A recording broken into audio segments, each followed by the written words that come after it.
All right, then, I'm very excited about this, Mr. Oliver Sykes. Welcome to Beats One London. Congratulations, the new record is out. How are you feeling about it? Yeah, great. Cheers, mate. I think it's the most divisive rock record in recent years, and I think that's something to be celebrated as well.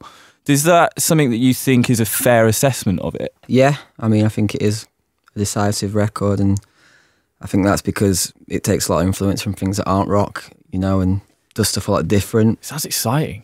Yeah, I guess for me, I remember when I was a kid, I always used to think, it would be cool if a band was like, did music where it's like one song's ska, then one song's, you know, indie one, and it's kind of stupid, and obviously that's not what we've done, but at the same time, like, as the band progressed, and you know, I always thought, like, why would you want to make a record with like all the songs sounding the same? And, yeah.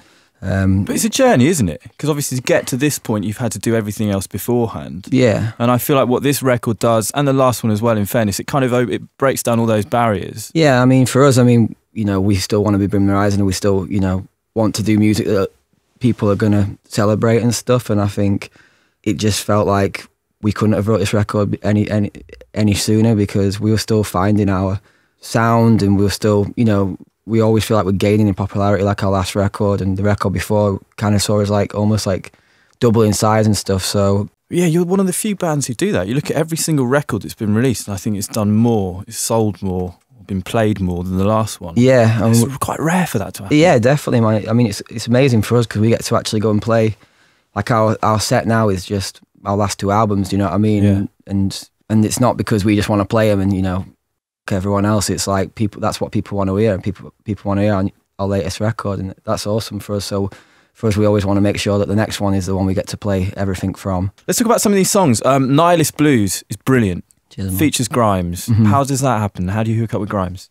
I saw an interview a couple of years ago that she said she liked our band. Really? I didn't know how serious she were or whatever, and so she was kind of at the top of our list. I've always liked her music, and so just that long ago, 2 years ago, she would have said that in a magazine. And yeah, something like that. It's in the back of your head. It was for NME or something like that, and I had no idea because I've never spoke to her, you know, before or anything. But I've always been a fan of her, and I just think, you know, everything she stands for and the way she produces it all herself and learns instruments, and I just feel a connection to that out, like how. But in a funny way, you're both from, you know, these opposite sides of the spectrum, but you probably started out as far away from where you are now. And I think that's kind of like the way we looked at every musician we had on this record, is that connection, even though there's like we're from different worlds or whatever. And yeah, we sent her the song, and she must have got my number off the managers or whatever, and she just texted me and she was like, I absolutely love this song. I've Amazing. got to do it. She was like so like gushing, you know.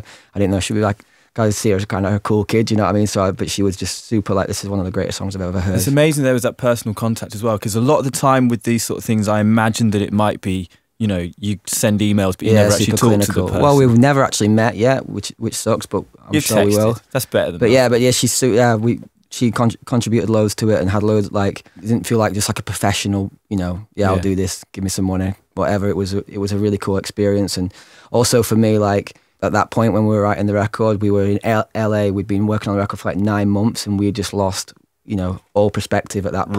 Right. Like you do when you write an album, and it's like, when she was like giving it so much like love, and just, it kind of just reaffirmed my belief, like, yes, we're doing the right thing. That's amazing. Yeah, so it was really cool. You got to perform it. If you find yourselves on the same festival bills, you got to do that thing. Yeah, I'm dying to play that song. That's one of the first I want to play live. Where do you go next as a band from here? Do you think we'll see a follow-up quickly, or do you think it's going to be the kind of thing where it's 2-3 years down the line? I guess it all depends, man. It really depends on the way the record connects and what it does for us. Do you know what I mean? We're in a weird place because the record is so different that it's not like, it doesn't feel like anything's certain, you know. Obviously there is some like really poppy stuff on there, and more so than anything we've done, but at the same time, I think it's a much weirder record than the last one. It's not like I said, it's not just for, you know, a person who just likes one style of music. So it's like, will one of the poppy songs take us further, or will we take a left step, you know, with the more experimental things? It's completely impossible to really gauge where this record is going to take us, and I think we'll probably, you know, react to that, you know. Like me and Joy and Talk, we'd love to do something for a film or for a video game, do you know what I mean? Yeah. Like a soundtrack, but it just depends, I guess, what path the record takes us. Yeah.